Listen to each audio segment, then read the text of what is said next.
Hello and welcome to the Inspire Life podcast. My name is Michael. I am your producer and co-host, and today I am really excited to bring you an interview that I did with Nikki Baker-Wulf.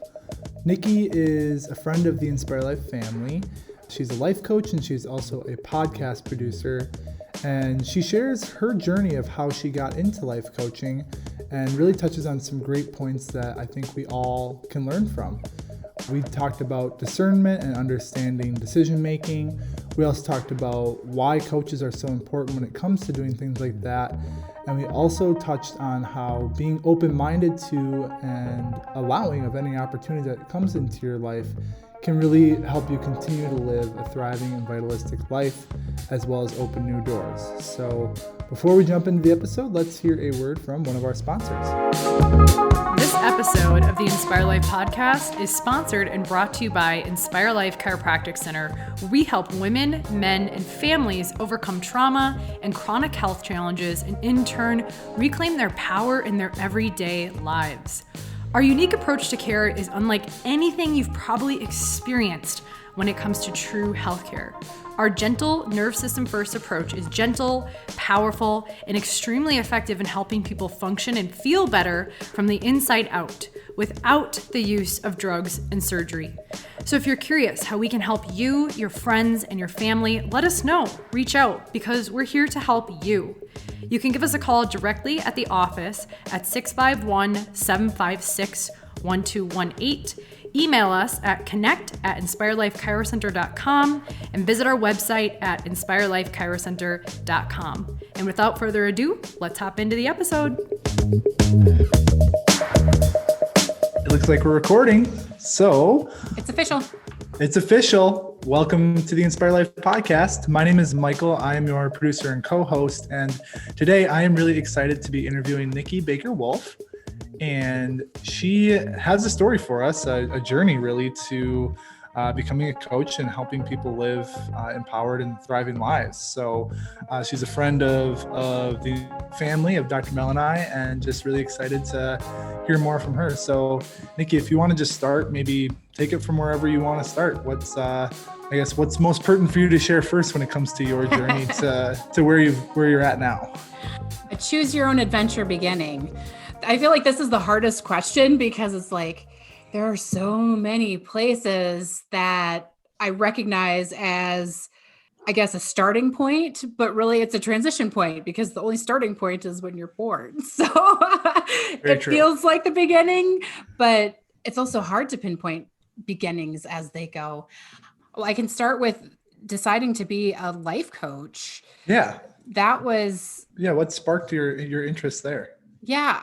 Well, I was traveling and my dog and I traveled around the country in an RV for 5 months and saw a lot of the United States, mostly Western United States, because that was not a place I'd spent a lot of time. So I was like, why not? Let's just do it. Let's hop in and go. And during that time, it was really a growth experience for me. Just, again, me and my dog. And so everything was up to me. I didn't have a lot of backup other than phone support. And so as that process unfolded, it was really about unpacking what was going to happen next, where I was going both physically and metaphorically in my life.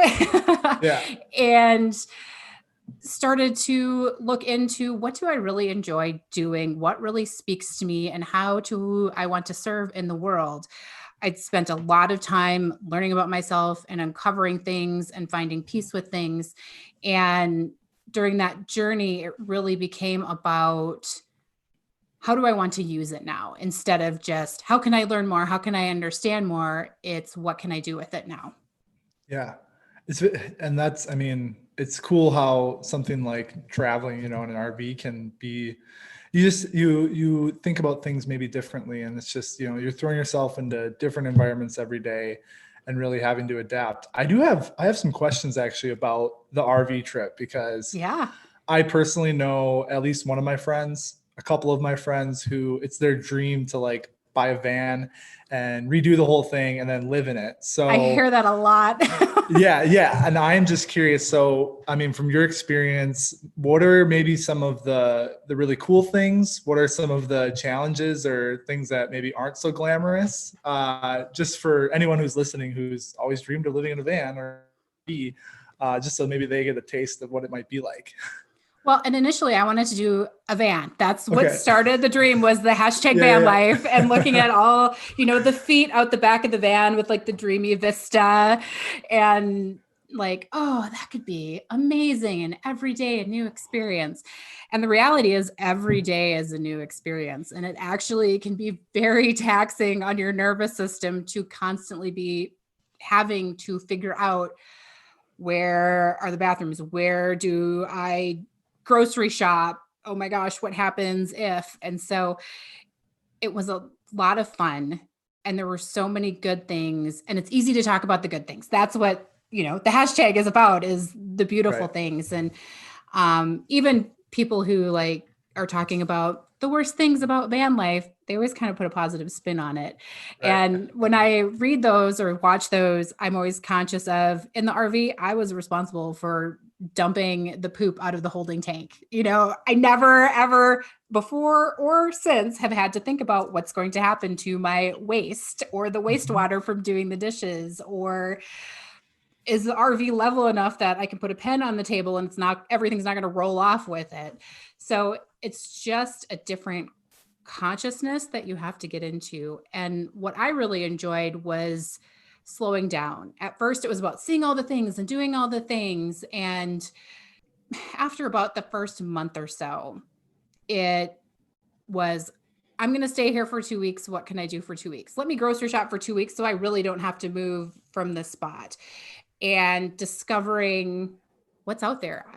We always talk about the Grand Canyon. My actual favorite canyon is Palo Duro in Texas. It's the second largest canyon in the United States, and it's in a state park in Texas. And you can camp at the bottom. You drive down a scary road and get to the bottom. You have no cell service. It's pitch black at night, and it was amazing because you can hike. Basically, I walk out my front door and I had a choice of trails in the canyon, and learning that it's the bottom of Palo Duro Canyon is the top of the next canyon in the canyon system. And then it goes down from there. And there's a whole actual canyon system through Texas that I traveled along. I didn't drive through the canyon, but taking the roads and camping at these different canyons in the canyon system and seeing the differences and the similarities and those kind of things that I never would have thought of even existed in the world. So that was amazing. And meeting people, you get to meet people all over. Sometimes as a single female person, there's a heightened awareness, but I mean, generally people are fantastic and amazing and helpful and wonderful. So it's just that mindfulness that shifts when you're doing something like that. Yeah, that's really cool. And I mean, you shared about how at the start it's learning, okay, every single day, there's going to be news that come up. I'm going to have to be continuously adaptable to make this work. There's probably a lot of acceptance along the process, I'm guessing, too, of just, it's not going to be perfect. It may not always be pretty, but at the same time, really just being in the moment and recognizing that, it's an experience. You're there to be a part of it, right? It's there to be in it and live it. So really cool on all fronts. Well, and even beyond that, you really discover how much you can do for yourself and how hard it is. There were days, I remember driving through the mountains in New Mexico, and it was beautiful, but the gas tank was getting low and it was an unfamiliar area and I didn't have GPS. And so I couldn't just look up gas station, and I pulled over the side of the road just sobbing because I was just overwhelmed with, what if I run out of gas? What if I'm here by myself? I haven't seen a car in 2 hours. And my sweet dog gets out of his seat, comes over and just leans against me and is like, I'm here. You just cry and scream and I'll just wait. And so recognizing that it is a breakdown process, that you have to lean into it as it's happening, or you're just going to keep fighting yourself every step of the way. That was a real recognition for me. And it really served me going forward in life. If I am feeling overwhelmed or on that verge, I lean into it instead of like hustling and pedal to the metal and I don't have to deal with this. I'm strong. I can push through. It's time to break down so I can move on. Yeah. Yeah. Being able to allow and recognizing that you have to sometimes just allow things to be and to succumb to it, rather than trying to, like you said, run away from it, run through it, whatever it is. No, sometimes the best thing you can do is just allow.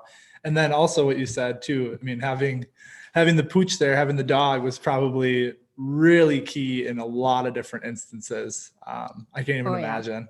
Oh yeah. But he's such a good traveler. Now, whenever I leave the house, he's always looking at me like, why aren't you taking me with you? We go everywhere together.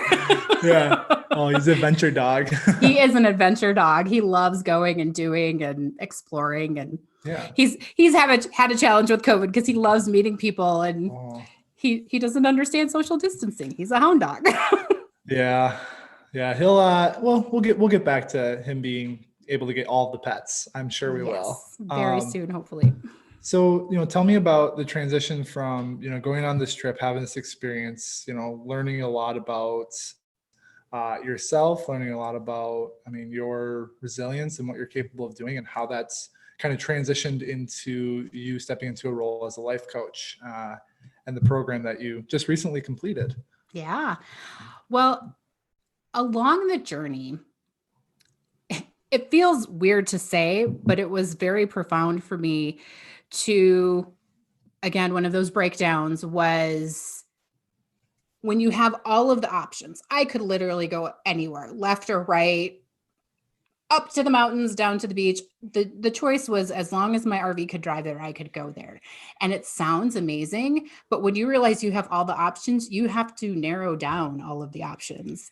And that was harder than I thought it was going to be. I was fully autonomous over where I could go and what I could do and where I could stay. And I love exploring. I love seeing things. I love going new places. I'm the person you say, hey, we're leaving on a road trip tomorrow at 8 a.m. Sweet. Let me grab my bag and go because I love going. And it was really hard for me to be presented with everywhere and everything.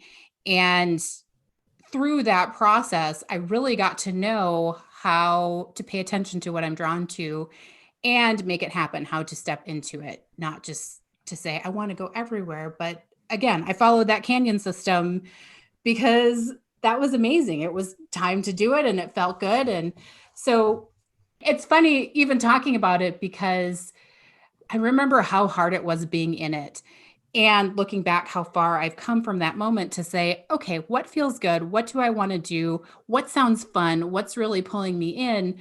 Because I'm a very multi-passionate person. I want to do all of the things. And so saying no to something feels like I'm saying no forever, even though it's not true. I could go one way in the RV and then go another way in the RV.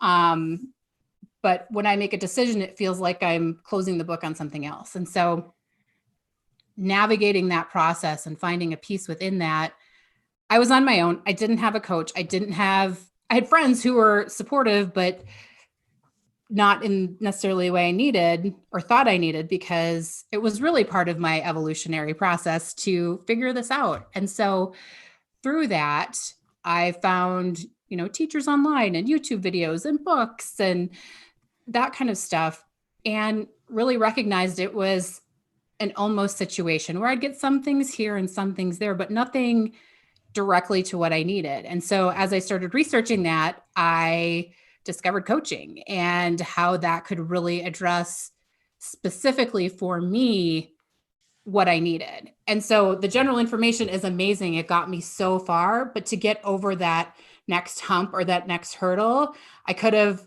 again, hustled through and put my head down and done it on my own. But to figure out how it works best for me, how my brain works in that situation, what serves me was really the game changer. Yeah. Recognizing you were in a situation, in a place, an experience where you had literally limitless options, right? Like, realistically, yeah, there's only maybe a finite hundreds of thousands of choices, but it really, when you string those together, it really is an infinite amount.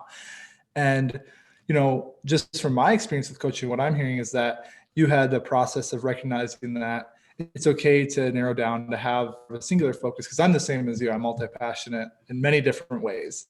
But being able to kind of laser in and focus on something specific for a certain amount of time, and that amount of time can always change too, kind of in itself is what we do as coaches, right? Like, me and my personal experience as a health and wellness coach, yeah, I have someone who comes to me and they maybe want to focus on, not eating as much sugar and losing weight and adding more vegetables and fiber into their diet, and also want to exercise, and they also want to establish a routine, and they want to, meditate and all these things. And it's like, okay, you can do all of those things, but you can really only maybe do one thing at once. So it's kind of that focusing process, and have an experience where you have so many options force you to maybe focus and go more, I guess, laser in on one thing.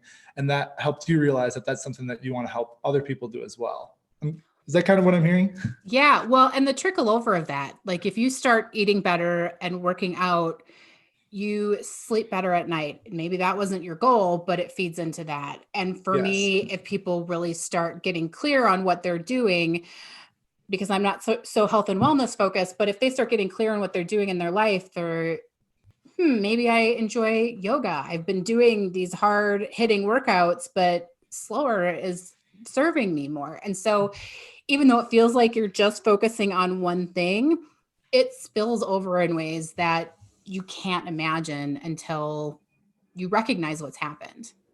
Yeah, that's something that, Dr. Mel and I share all the time with all of our practice members and with my clients, is that it's all interconnected.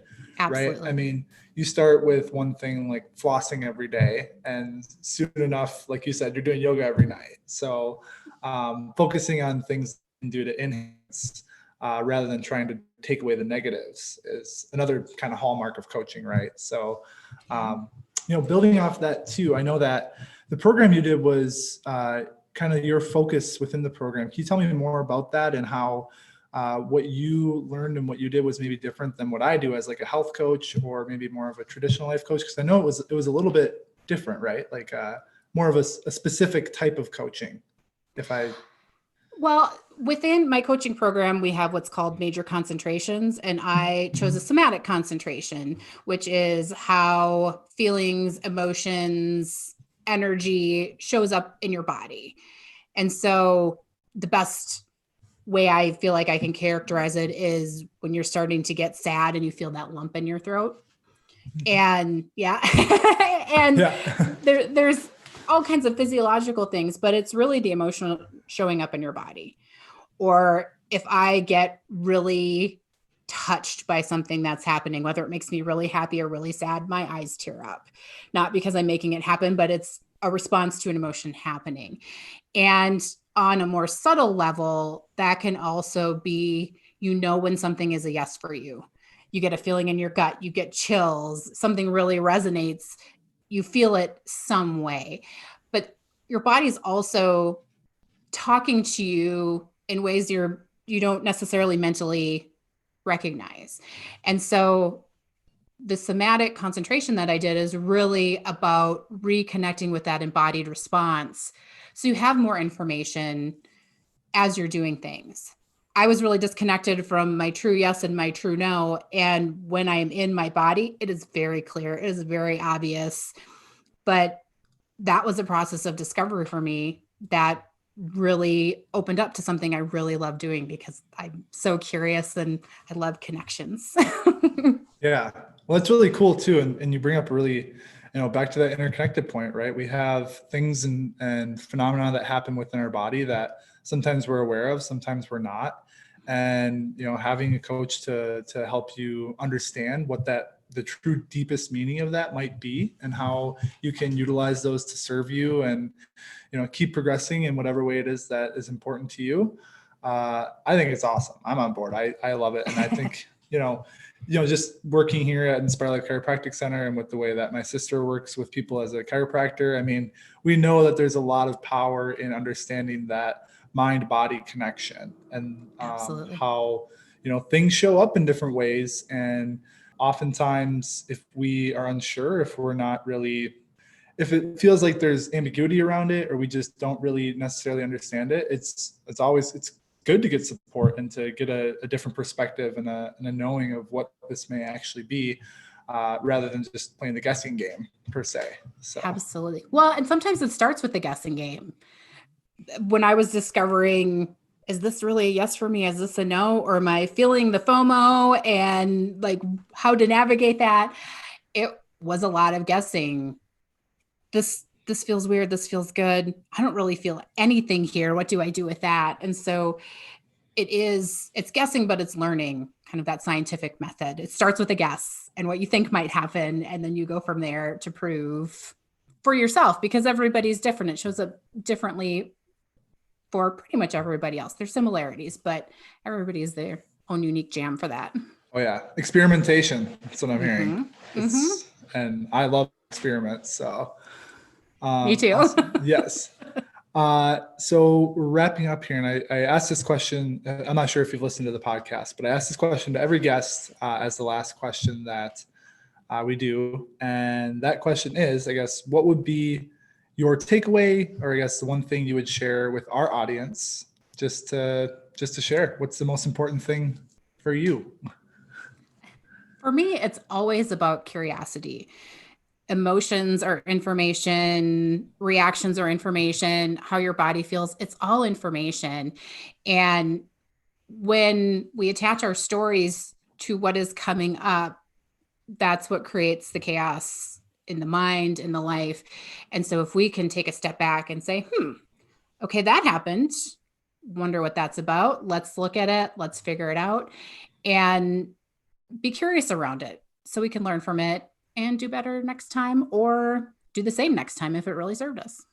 Yeah. Curiosity and awareness too. And just recognizing if we don't ask questions, we may never find the answers and the truth that we need. So that's where transformation happens, is asking the questions. Yep. Absolutely. Absolutely. Awesome. Well, Nikki, thank you so much for taking your time this morning to be on the Inspire Life podcast.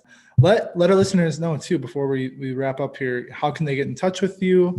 You also have a podcast, which is awesome. I know Dr. Mel has been a guest on that. So share, all of maybe your social medias, your website, your podcast. Let everyone know. How can we get in touch with you?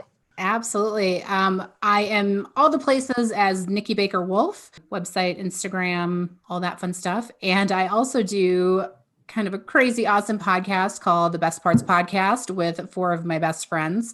So there are 5 of us. And yep, Dr. Mel was on. Her episode came out end of November. And it's so much fun. One of our goals when we started it was not only to put something of benefit out, but was to have fun. And we have been really leaning into that. And it's been amazing. Awesome. Yeah. And podcasts, for those who have never been on a podcast or started a podcast, it is a lot of fun. A lot of fun. And I say this on every episode, I always learn something new whenever I do an interview. So definitely check it out. The Best Parts Podcast. I can post links in the details to Nikki's social medias and her website, as well as the show. And Nikki, just thank you so much for sharing your light with the world and really just, stepping into your truth. And I know that you're going to help so many people and inspire so many people on your journey, just getting started in your coaching journey too. So we may have to have you back again in the future and have a check-in and see how you're doing. And I guess that's it for the Inspire Life podcast today. For all of our listeners, as always, until next time, keep inspiring. Thank you. Thank you.